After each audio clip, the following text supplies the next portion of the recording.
Artigo 5 da Constituição Federal. Inciso 6. É inviolável a liberdade de consciência e de crença, sendo assegurado o livre exercício dos cultos religiosos e garantida, na forma da lei, a proteção aos locais de culto e às suas liturgias. Inciso 8.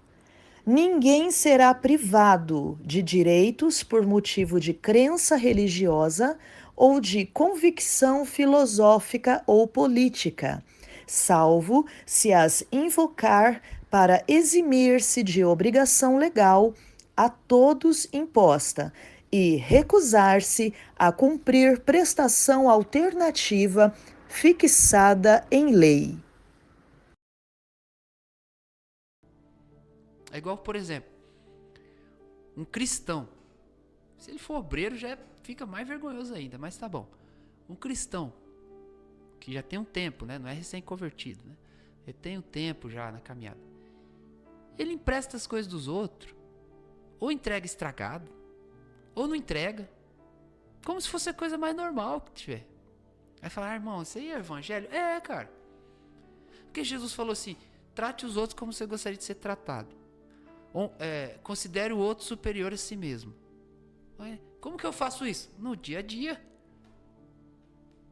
Aí a minha prática do dia a dia vai me dar um coração. Minha comunhão e minha prática vão me dar um coração de realmente desejar honrar a pessoa.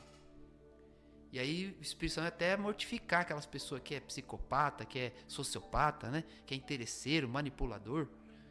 Cara que só manipula a situação, que ele teve um benefício naquilo. Né?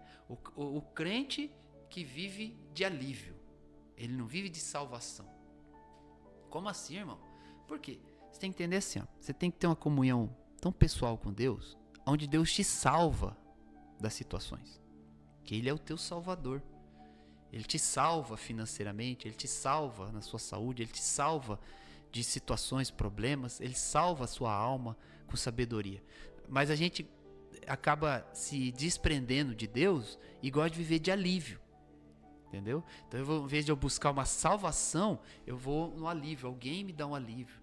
Eu tô me sentindo só, eu preciso de um amigo, então eu vou ter um alívio emocional, porque aquele meu amigo tá perto de mim. Ao invés de eu ir até Deus e ter uma salvação, de crer, de entrar num lugar onde eu creio tanto que Deus está comigo que não existe solidão. Eu creio tanto na presença que Jesus falou, estarei convosco até a consumação dos séculos. Acabou, Ele está comigo onde eu for. Então isso é uma salvação. Uma provisão, precisa de um dinheiro, vai lá no parente, vai lá não sei na onde, faz mais um empréstimo. Ou seja, vai vivendo de alívio. De alívio. Ao invés de ir para a fé. Deus, o Senhor vai prover, o Senhor vai fazer um milagre na minha vida, eu vou crer, eu vou ter um compromisso sério com Deus agora para viver milagre, para ver provisão de Deus na minha vida, intervenção de Deus. Gente, você deixar uma renda financeira, dar um destino para sua vida,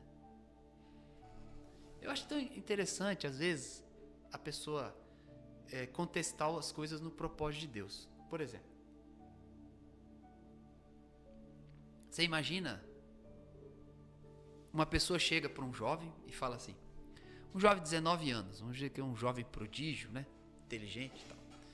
Aí um empresário muito milionário, rico, fala assim para ele, ô jovem, chega para a família, né? Até fala, eu quero você trabalhando comigo na minha empresa e eu vou te pagar 100 mil reais por mês, livre, 100 mil todo mês.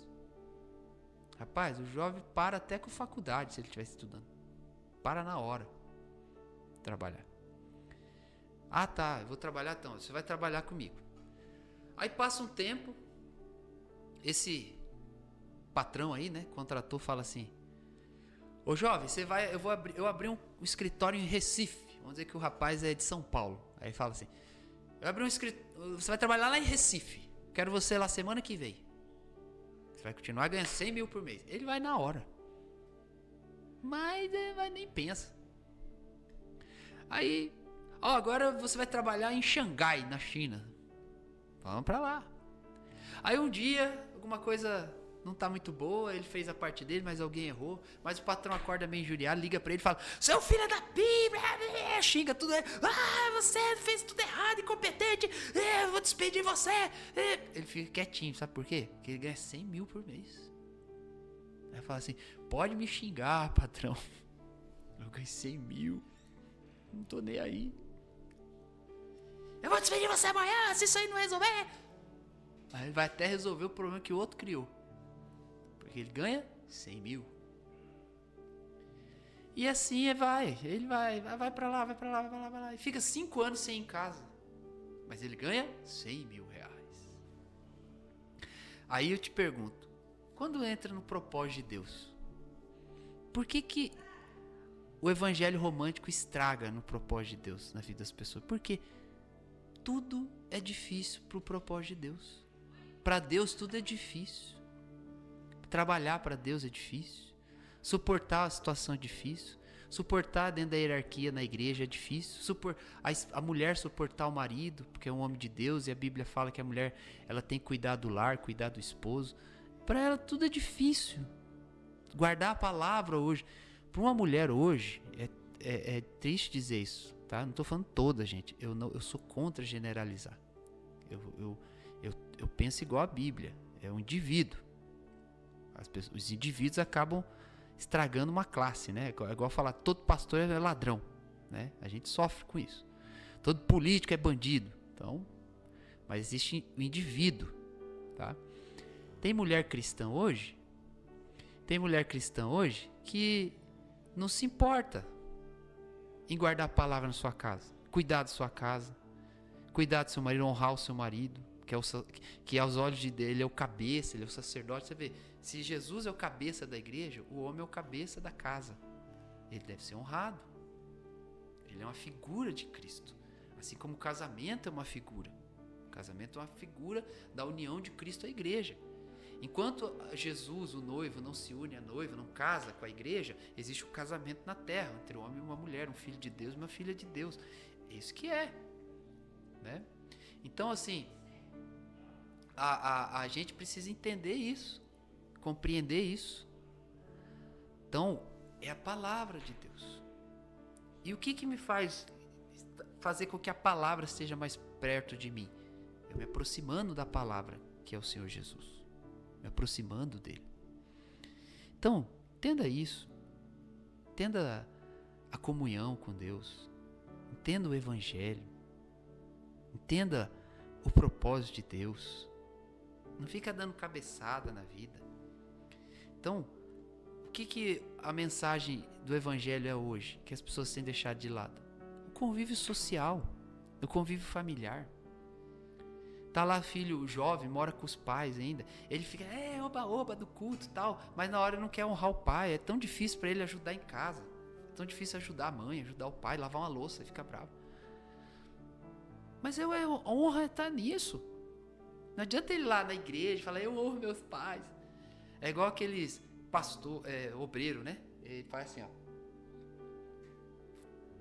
Eu honro meu pastor. Aí ele vai lá. Pega um culto lá. Pastor, vem aqui à frente. Aí põe o pastor sentado lá. Faz o pastor passar vergonha.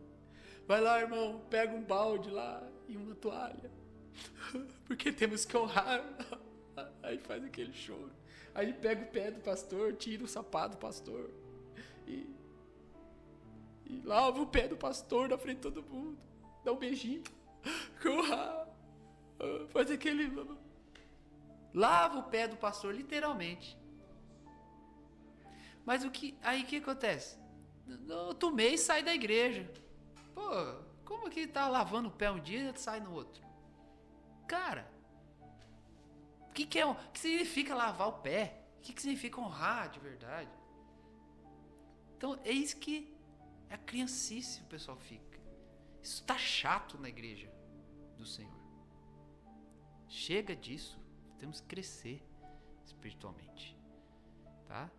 Temos que crescer, avançar, crescer, guardar a palavra simplesmente como ela é.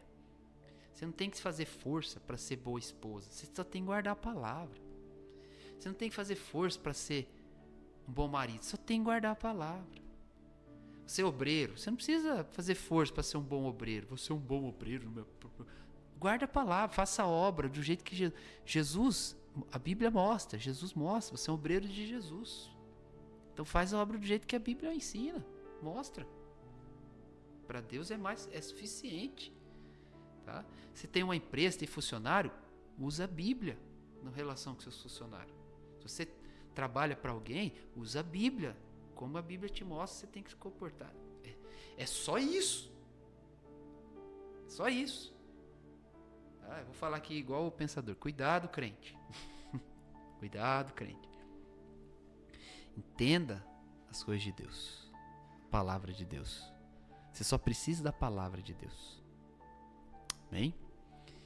Então, eu vou caminhar para o final, tá? Nós vamos orar agora, tá? Depois da oração, eu vou dar um recado rápido. Aí a gente põe aquele louvor do início, a gente põe no final. E aí já encerramos, tá bom? Vamos orar. Querido Deus, confirma a tua palavra, poder do Evangelho. Teu Evangelho é a instrução, Senhor.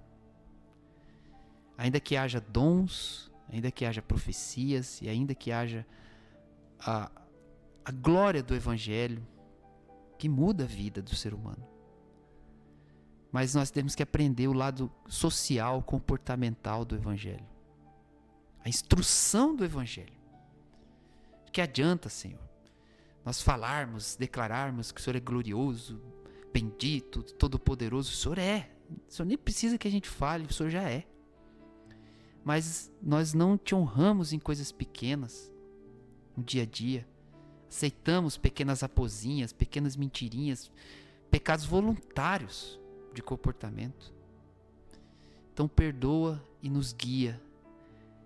E que todo aquele que aceita essa direção e precisa se arrepender, receba uma carga de unção, de força espiritual para te buscar, em nome de Jesus Cristo. Eu te agradeço por mais esse momento diante de ti, em nome de Jesus. Amém. Amém.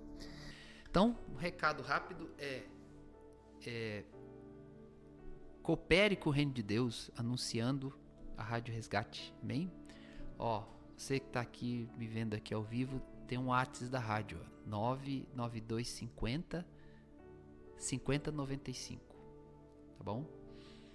Alguém que está aí ao vivo aí, escreve aí no bate-papo aqui para mim, aí já os demais vê, até na gravação sai. 67 99250 5095, tá? Você manda o WhatsApp para a rádio. Aí você vai ser colocado na lista de transmissão e aí vai mostrando para você a programação, tá bem? Principal também, ore pela rádio, bem? Ore pelo projeto da Rádio Resgate, tá? Sua intercessão é valiosíssima, é muito importante, tá bom? Então, que Deus abençoe a todos grandemente, né? Até mais, em nome de Jesus, amém?